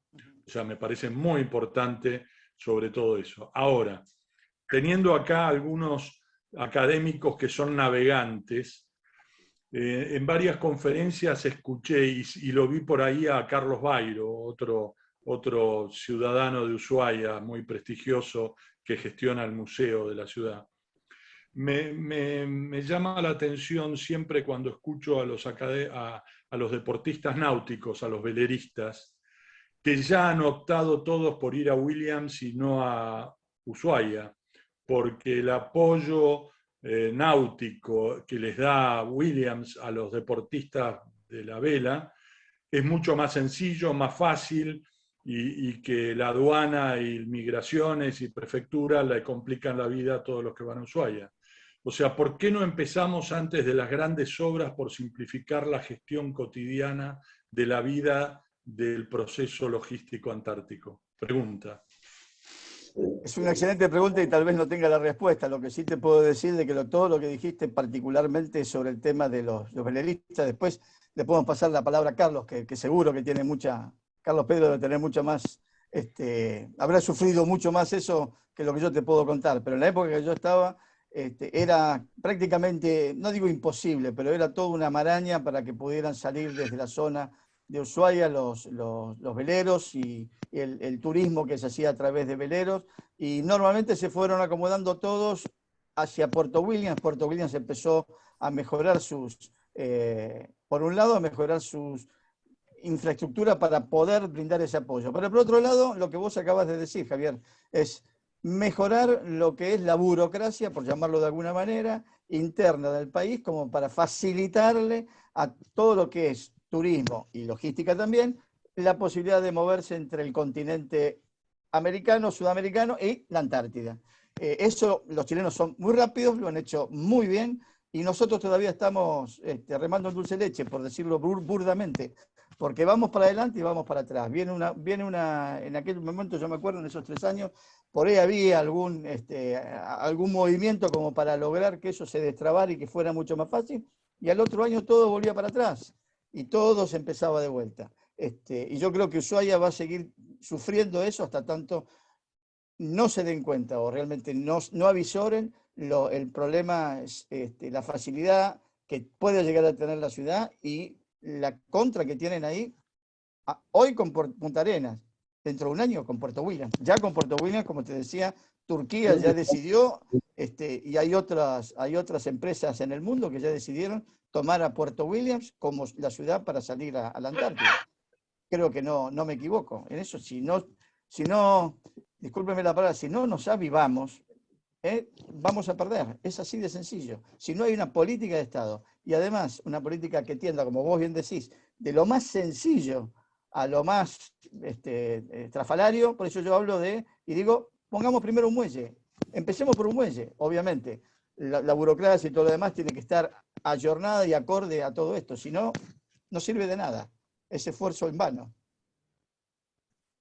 Le vi la mano levantada a Carlos Bairo. ¿Querías decir algo? Sí, ¿qué tal, Javier? ¿Qué tal, Daniel? Bueno, veo un montón de amigos. Presentate porque no todos te conocen. Yo soy Carlos Pedro Bairo, director del Museo Marítimo de Ushuaia, director de la Red Polares de Museos en el mundo, ¿no? Y de enseñanza de Polar Internacional en museos. El asunto un poquito es tal cual lo que dijo Daniel Martin. Es una burocracia que no vamos a entrar en detalle de todo lo que ya dijo, pero se agravó con la pandemia. Había un velero a punto de hundirse, que no lo dejaban entrar a Ushuaia el año pasado, pues estaba prohibida la navegación. ¿No se acuerdan que a un remero casi lo fusilan porque estaba prohibida la navegación? Entonces optó por Puerto Williams, porque Puerto Williams, yo hablé con ellos, fue mucho más permisivo, porque en realidad trabajan entre 3 oficinas de poco personal, y dijeron, bueno, sí, vamos a hacer una revisión, lo pusieron apartado. Es una cosa que en ese muelle también se podría pensar si hay algún problema de mantener la burbuja, porque evidentemente estos coronavirus van a seguir siendo eternos, por lo que he escuchado. Que es lo normal, aparte, no es una cosa rara. Serán menos contagiosos o lo que sea, pero habría que tener una zona de aislamiento. A nivel general, puede ser un velero o puede ser rompehielos o un buque de pasajeros. El tema está Y la burocracia, vos lo dijiste ayer, Martín, en Chile se ha reducido. Yo me acuerdo cuando charteábamos para el Cabo de Hornos con los veleros Calas, eso fue hasta el año 2007 aproximadamente, era un engorro porque hasta teníamos que llevar un práctico chileno, o sea, si íbamos con 6 tripulantes, teníamos que poner uno más, que era el reo chileno, el lugar era para 6, así que había guardias forzosas que teníamos que hacer aunque estuviésemos amarrados. Pero después se fue simplificando mucho más. Y eso yo quiero hacerlo notar porque es el avance que tiene Chile hacia la Antártida. Sean veleros, sean buques. Este año ya Hurtigruten, con el buque más chico, hace Punta Arenas, Puerto Williams. Puerto Williams ya tiene un muelle de 150 metros, se lo van a alargar, que lo hicieron al lado del muelle donde iban las barcazas. Y tiene un trámite mucho más fácil porque el combustible se lo compran a los buques que están en rada. O sea, se les abarata en realidad. Y además tiene otra ventaja, que hacen todo chileno. Punta Arenas, Navarino, península Antártica, y vuelve si no hay ninguna complicación dentro del buque, de algún enfermo o algo de estilo, por Malvinas, y de ahí hacen el Estrecho de Magallanes a Punta Arenas. Entonces, los dos grandes beneficiarios podemos ver que es Malvinas y Chile. Ahora bien, no es el único, yo puse uno solo, por ejemplo, porque en realidad me dieron un contrato para la empresa, esta Hurtigruten, para hacer unos viajes un poco raros, muy lindos, o sea, vamos a hacer Península Antártica, después el Pacífico, Canal de Panamá, etcétera, o sea, todos los fiordos, Canal de Panamá, y llegamos hasta Alaska, damos la vuelta por el Paso del Norte y vamos a las Aleutianas Ok, Carlos, te pido, te interrumpo para poder darle la palabra a otros que están levantándome la mano. Ya está. Bueno, te agradezco mucho la intervención, muy amable. Disculpa si me excedí. No, por favor. Hay un comentario escrito del ingeniero Colpacci y una mano levantada del almirante Molina Pico. Primero le doy la palabra al almirante y después le transmito la pregunta del ingeniero Colpacci. Adelante, señor almirante. Felicito al expositor, al almirante Martín, y le agradezco que salve el honor de los almirantes, porque a veces los perdemos. Daré un resumen. No entiendo. Hacia lo práctico, hacia lo posible. Viendo todos los desarrollos futuros, terminan una partida de 300 millones de dólares y demás, que dada la situación que ocurre en nuestro país en los últimos años y va a ser por el futuro bastante largo, es el hueso duro de roer. Sin embargo, vemos que el principal obstáculo es obstáculo burocrático-administrativo. Quizá habría que tomar como una etapa de emergencia, facilitar el movimiento, el grueso del movimiento, que es movimiento marítimo, sea de veleros, sea de cruceros, sea de buques mercantes de cualquier tipo, en forma tal que el empleo de Ushuaia como puerto rápido y de rápida solución permita un ingreso a la Antártida sin demora. Eso es un problema difícil porque es un problema cultural. Estamos hechos al control del control del control, lo que logra que no controlemos nada y no haya actividades eficaces. Me parece que ir a la simplificación de todos los trámites, desde zona aduanera especial hasta la reglamentación de prefectura para liberar los buques, es el paso indispensable y que puede cambiar la densidad de tránsito en cada año. Muchas gracias. Bueno, me parece muy bien. No entendí lo de los almirantes, pero son... Uno que sabe, que habla muy bien. Pero todos saben y todos son muy bienvenidos y queridos acá en esta respetable Academia del Mar. y nuestros almirantes nos llenan de orgullo y prestigio y los vamos a aplaudir y dar su espacio siempre. Bueno, hay una pregunta muy interesante, no sé si la quiere hacer el ingeniero Colpacci o la retransmito yo. Mario, digo yo. Sí, yo solo puedo decir que agradezco mucho porque es muy aleccionador el informe que dio el almirante, pero la pregunta, por favor, Javier, si le Bueno, puedes hacer es algo. un tema, no sé si Daniel lo va a manejar plenamente, pero seguramente alguna información tendrá.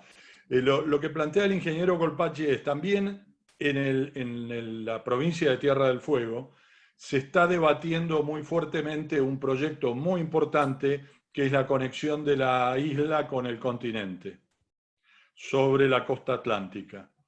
Y entonces el ingeniero Colpacci pregunta con algo de picardía cómo competiría un proyecto de esta magnitud y dimensión con la conexión continente-isla. No compite, no, de ninguna manera, al contrario, Bueno, pero suma. ¿cómo se priorizarían entre ellos? ¿Cómo vienen secuenciados? En realidad, o sea, la secuenciación te la voy a decir, se la voy a comentar fácilmente.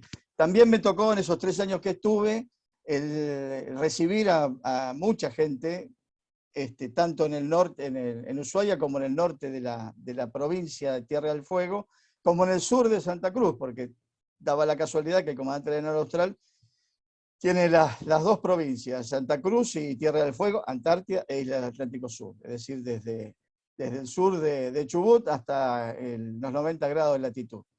Y en particular era lo que se buscaba, por lo menos lo que hablábamos en aquel momento, desde el punto de vista de la provincia. Las dos provincias, Santa Cruz y Tierra del Fuego, eran las que estaban bregando justamente por esa conexión desde el sur, al sur de Río Gallegos y al norte, bien al norte de Río Grande, hacer esa conexión por ferry. Inclusive habían estado, ya está todo medido, las carreteras, las rutas, la gente de Vialidad Nacional, por dónde iban a pasar, dónde iban a estar ubicados los muelles. Pero pasa lo mismo que con el polo logístico del movimiento de la base. Hace 40 años que se viene hablando de esto, o más, inclusive, te diría que más, de la unión isla-continente, que es la del polo logístico, hace muchos más años.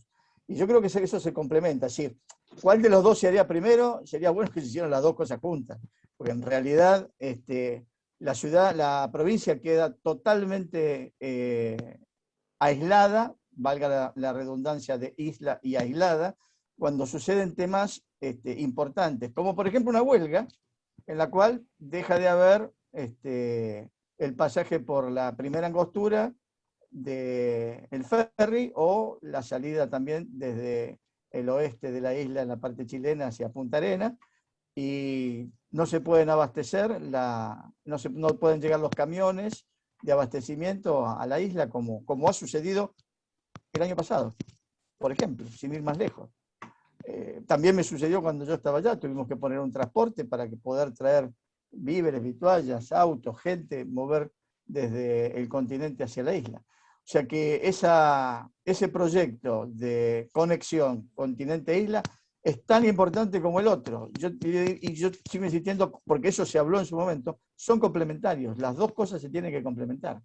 No hay tren que llegue a Ushuaia, obviamente, a diferencia de cómo era antes, que únicamente llegaban los barcos, hoy llegan los camiones. Ojalá llegaran más barcos que camiones, pero bueno, llegan los camiones para abastecer Río Grande y para abastecer Ushuaia. Y esos camiones tienen que pasar sí o sí por Chile. Y lamentablemente cuando los chilenos tienen algún problema, o cuando, más allá de los problemas meteorológicos o de corriente de marea o lo que fuera, o de niebla, y impiden el cruce con los ferries, cuando hay problemas gremiales, que suele suceder normalmente, la Tierra del Fuego queda desabastecida. No desabastecida, pero queda descolgada. Los dos proyectos son importantes. ¿Cuál tendría que hacerse primero? La verdad que no lo podría responder, tendría que hacerse los dos simultáneamente. Y en realidad tendrían que hacerse, punto. Hace más de 50 años que estamos con de continente isla y no se hace nada. y hace 30 años que estamos con esto del polo logístico o de el área logística, el área internacional antártica, y tampoco hacemos nada. Yo quiero rescatar como un recuerdo a nuestro querido almirante Galia, nuestro vicepresidente segundo. Con él me invitó y yo participé en varias reuniones organizadas por la UTN sede Río Grande, vinculadas al vínculo entre Tierra del Fuego y el continente. Y una de las cosas que él me acompañaba es una idea que yo como marino sostengo y lo he consultado con nuestros colegas muchas veces. Ese vínculo continente-isla no tiene que ser un mero bypass de camiones, tiene que ser un puente al cabotaje marítimo en la República Argentina. Tiene que ser la posibilidad para que buques de cabotaje puedan ir al destino final en el continente o viceversa, pero no simplemente un bypass de camiones. No tiene que ser lo mismo que primera angostura. Tiene que servir, suplir a primera angostura, pero no ser lo mismo, porque si no, no cambiamos la matriz logística nacional en la Patagonia. O sea que creo que ese es un mensaje que hay que reiterarlo, repetirlo, para el bien de nuestra Tierra del Fuego. Ahí hay que generar un verdadero cambio sustancial en la logística del Atlántico, en el cabotaje marítimo. Bueno, ¿otras preguntas? Con respecto a su último que dijiste, te vas a encontrar, no con sorpresas, pero con una cantidad de proyectos hechos en la última década, como en los últimos 15 años, tanto en la Cámara de Diputados como en la Cámara de Senadores, que potencian justamente lo que vos dijiste recién, sobre el tema del cabotaje. Sí, pero lo que salió en los diarios hace poco es precisamente un bypass de camiones. Lamentablemente, y incentivado por la provincia, que no entienden la importancia del transporte marítimo. Pero bueno, otras preguntas. Bueno, evidentemente la charla fue súper clara y buena.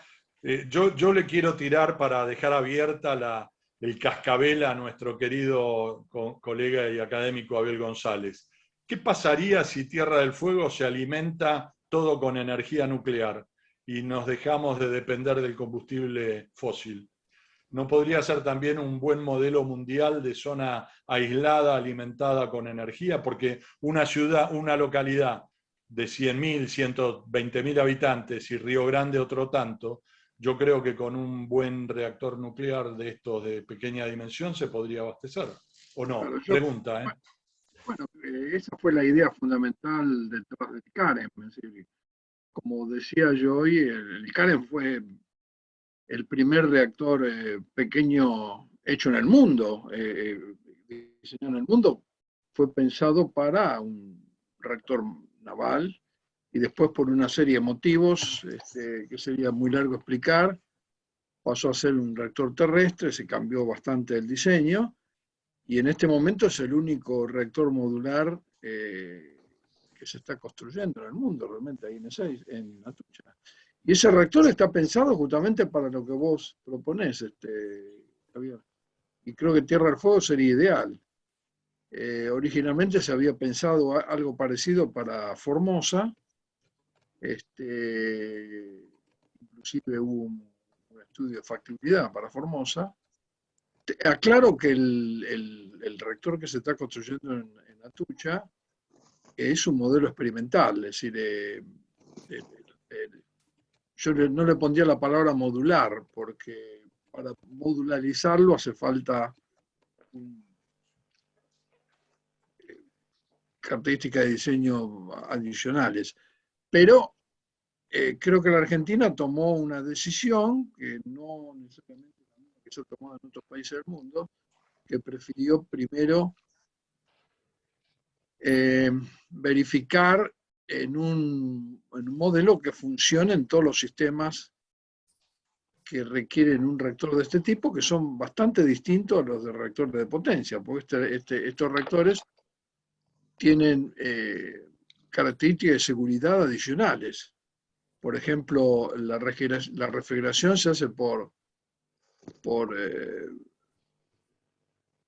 sin bombas, etc. Es decir, que esto requiere una serie pero el reactor este es ideal para lo que vos proponés, para alimentar, por ejemplo, a todo Tierra del Fuego.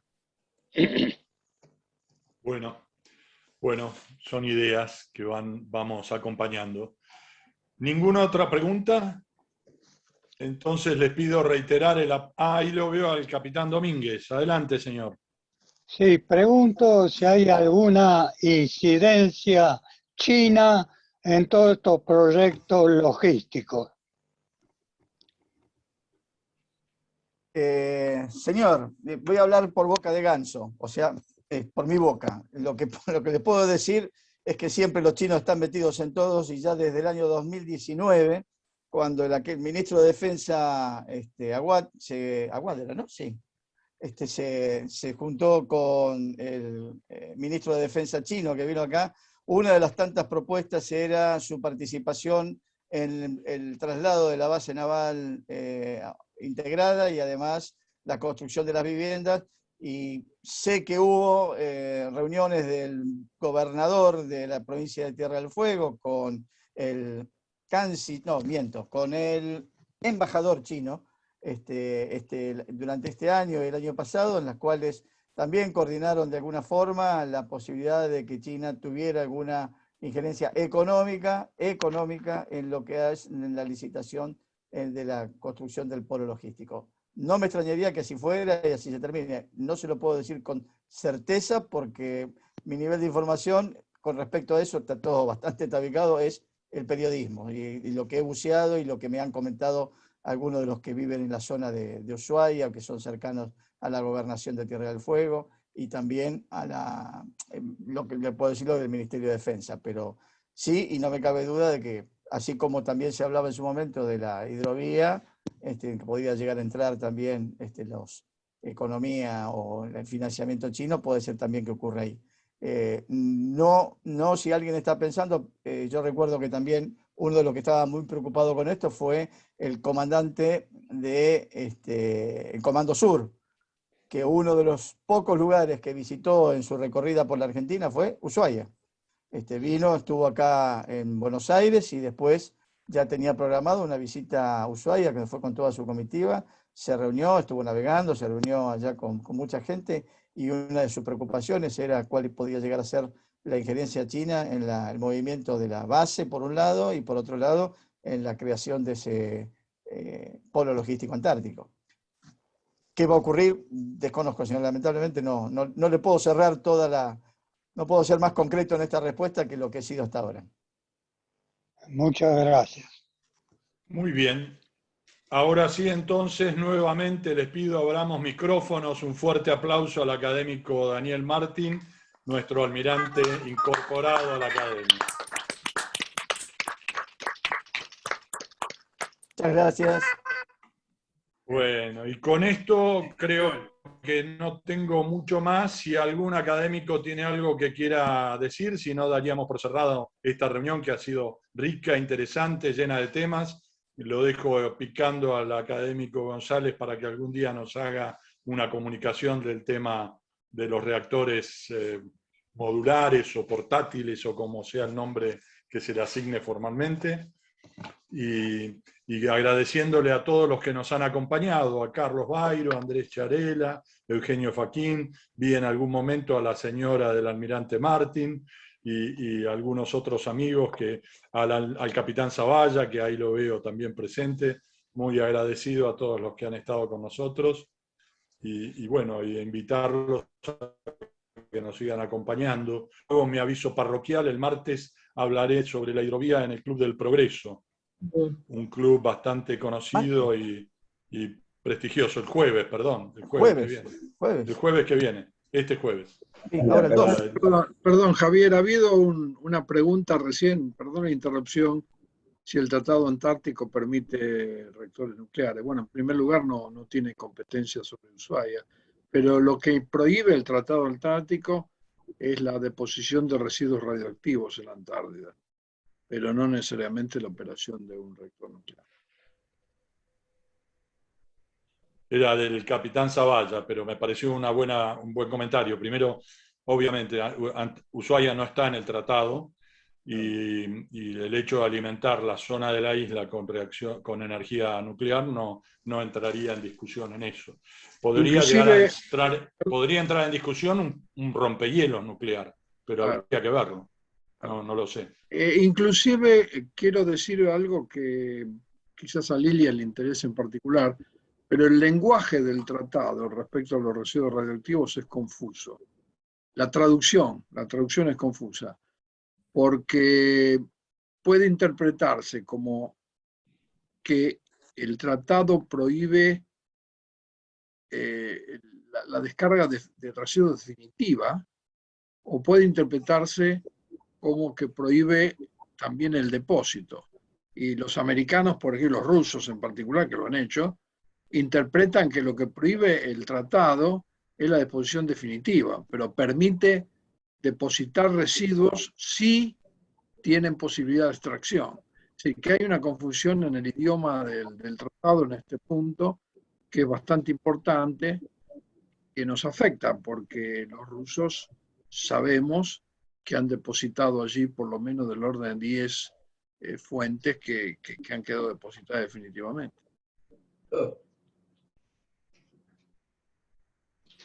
Un tema que yo no... Lilian, ¿querés decir algo? Sí, perdón, te agradezco mucho. Pero primero que para felicitarte porque fue una reunión extraordinaria. Pero le agradezco mucho Abel este comentario porque sí, el tratado tiene varios puntos que son sujetos a interpretación, ¿no? Y entonces, bueno, y son cosas que se debaten, pero nunca se llega a una solución definitiva. Hay diferentes puntos de vista en las reuniones consultivas, etcétera. Y, bueno, y ese es uno de los temas. Pero sí, creo que el tratado tiene esas... a ver, es un tratado que bueno, ha hecho lo máximo posible para tratar de combinar distintas, ¿no?, orientaciones y distintas posiciones políticas, y ha logrado funcionar 60 años, o sea que ahora estamos festejando eso, ¿no?, los 60 años de vigencia del tratado, pero sí, siempre con esos temas sujetos a interpretación. La otra cosa que quería simplemente preguntar es si esta reunión está grabada, porque a mí me interesa mucho volver a ver los mapas y todo sobre la parte que expuso Frida, y si lo del Club del Progreso vamos a tener un acceso.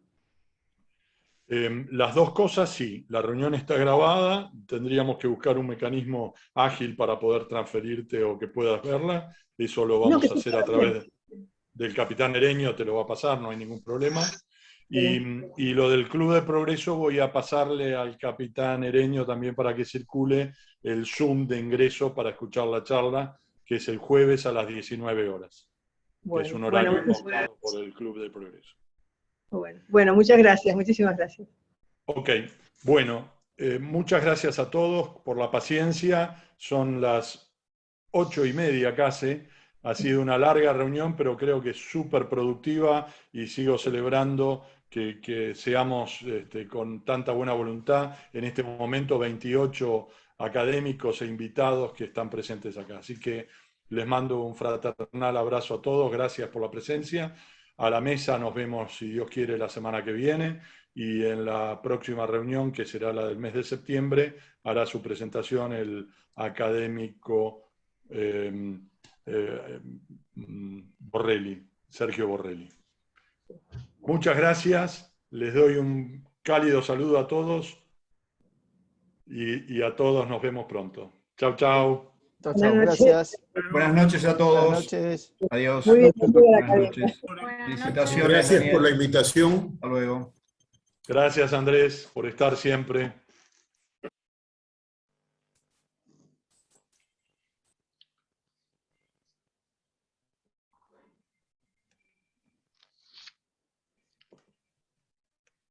Bueno, muy bien.